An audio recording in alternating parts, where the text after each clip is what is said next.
Hey, what's up guys, Jaeky here. Today we're going to be checking out the FlexiSpot C7 Max ergonomic chair. Huge shout out to FlexiSpot for sponsoring this video and sending out the C7 Max for me to check out. This is a premium ergonomic chair that FlexiSpot positions around great long session comfort and adjustability. As you know, I always recommend grabbing an ergonomic office chair over those gaming styled racing chairs. Not only are they going to last you longer and be more comfortable, but a lot of the time those gaming chairs are extremely overpriced, so you can get a lot better of an experience for cheaper with an ergonomic office chair. Finding a good chair can also greatly improve your aim as well, because seating position does affect your mechanics in-game. One highlight of the C7 Max is the sheer amount of adjustability on this chair, which you'll see later on in the video, but I just wanted to talk about it real quick, especially the armrests here.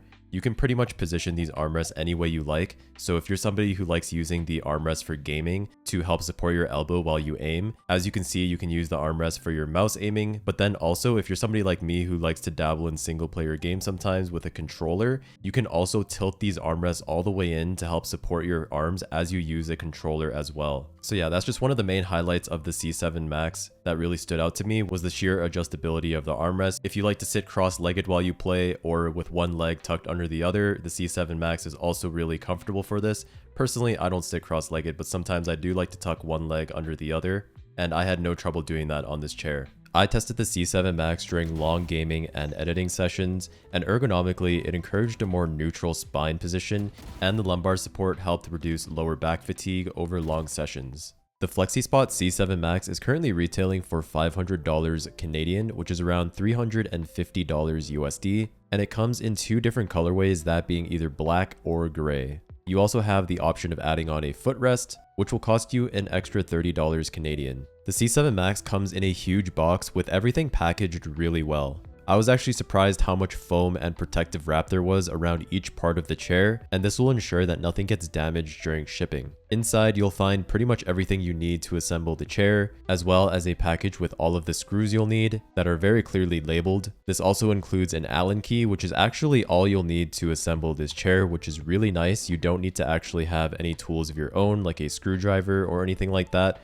All you need to assemble this chair is their included Allen key, which makes it extremely convenient. And of course, you'll also get the user manual, which will show you how to put together the chair and adjust it as well. Assembly here was very straightforward. I had it together by myself in about 15 to 25 minutes. There's literally only around 7 or 8 steps to fully assemble this chair, which is really simple, and everything's clearly labeled, so it made it really easy. It does help if you have someone with you to hold the backrest while you attach the armrest, because this chair is quite heavy, but it's definitely doable solo as well if you don't have anyone there to help you out. And here is the C7 Max all assembled. First impressions is it looks very premium and feels super solid as well. Like I mentioned earlier, this is quite a heavy chair.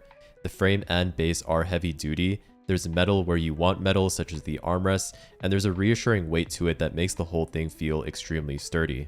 Materials wise, the C7 Max uses a latex and memory foam seat cushion. There's a nice plushness to the seat here, but it's not too soft to where you sink into the seat. The backrest here is a mesh material, which is very breathable. I love mesh because, especially during the summer, it doesn't heat up as much as something like leather would. So let's get into the adjustability, which is where the C7 Max really shines. The headrest here has both tilting, and you can raise and lower it so that you can find the sweet spot for both working and relaxing. One thing that I immediately noticed with the headrest on the C7 Max is that it does take quite a bit of pressure to adjust the headrest. In my opinion, this is both a pro and a con. The good thing about this is that you won't accidentally change it as you're sitting in the chair, and you can just set and forget it. But the downside of this is that it takes a lot of force, so you can't kind of change it on the fly with one hand. So depending on what type of person you are, if you're someone who likes to change things on the fly, this might be a little bit annoying for you, which is definitely something that FlexiSpot could improve on, is making it so that the adjustments are a little bit more loose, just so it's easier to change things like the tilt and the height of the headrest on the fly. The entire backrest height is adjustable as well, which is very unique. This is great for varying body types. You can make sure the lumbar area lines up with your spine no matter how tall you are. Again, this takes quite a bit of deliberate force, just like the headrest. You do need to put quite a bit of pressure here on the back in order to move it up and down. For the lumbar support, unlike traditional single point lumbar pads, the lumbar support on the C7 Max is adaptable. So as you can see here, when you're sitting back into the chair, the lumbar area automatically adjusts with your body in order to support your lower back properly. You can also adjust the seat depth on the C7 Max as well. The seat slides forward and backwards, so you can customize the depth to your leg length. This is important for knee support and circulation, especially if you're sitting down for long sessions. There is a lever on the left side of the chair that you can use to adjust the seat depth, meaning that, again, you won't accidentally change it while you're sitting on it. The armrests on this chair are 5D, so you can change pretty much everything about it. I tested them in a few different positions and they hold firmly without any wobble. The material here on the armrest is a leather-like material, which has a bit of plushness as well, so it's super soft and comfortable to rest your arms on. There's 7 different level height adjustments to the armrest, so you can really dial it in to get it to the perfect height. I don't think I've seen this much flexibility on an armrest because there's 2 different pivot points that you can use to actually adjust the armrest. You have the top leather portion, which you can spin 360 degrees, but then you also have a second hinge on the bottom here on the metal part, which can turn 240 degrees. Now let's go over their footrest. Again, like I mentioned earlier, this is an optional add-on. The built-in footrest slides out from the bottom, which is perfect because that means that you can slide it in very easily if you're not using it. The footrest here has that same padding as the armrest. It's this leather-like material, which is very soft and comfortable. One thing that I did notice about the footrest that bothered me a little bit is when I fully slid it in, just sitting regularly on the chair, I could feel the back of my legs touching on the footrest still, even though it was fully tucked in just the way I sit. This might not be an issue for you if you sit differently or if you just have longer legs than me, but for me personally, I like to tuck my lower legs into the chair, and when I did this, I could feel the footrest pushing up against the back of my legs. So that was a little bit of an issue for me, but your mileage may vary depending on how you sit in the chair and the length of your legs as well.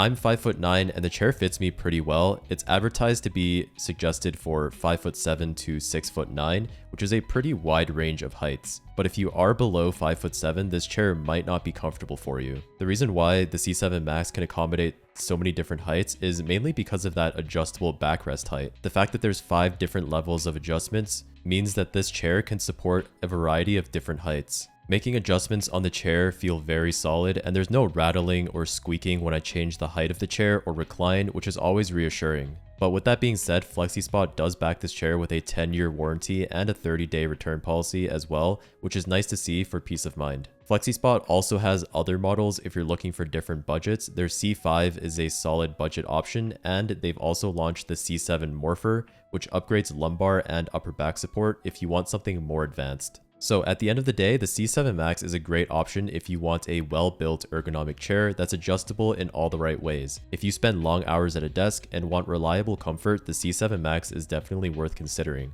The only issues I had with the chair personally, like I mentioned in the video, is number 1, the adjustments being a little bit too tight, and also the footrest pushing up against my legs, but otherwise a really solid chair from FlexiSpot. With that being said, if you're budget conscious but still want solid ergonomics, you can check out FlexiSpot C5, and if you want the next level of back support, you can look into the C7 Morpher. If you're interested in checking out the C7 Max, FlexiSpot is offering $50 off with their code C750. I'll drop the link and the code in the description below if you want to check it out. But that's pretty much it, guys. If this video helped you out, make sure to leave a like, comment, and subscribe, and I will see you in the next one. Peace.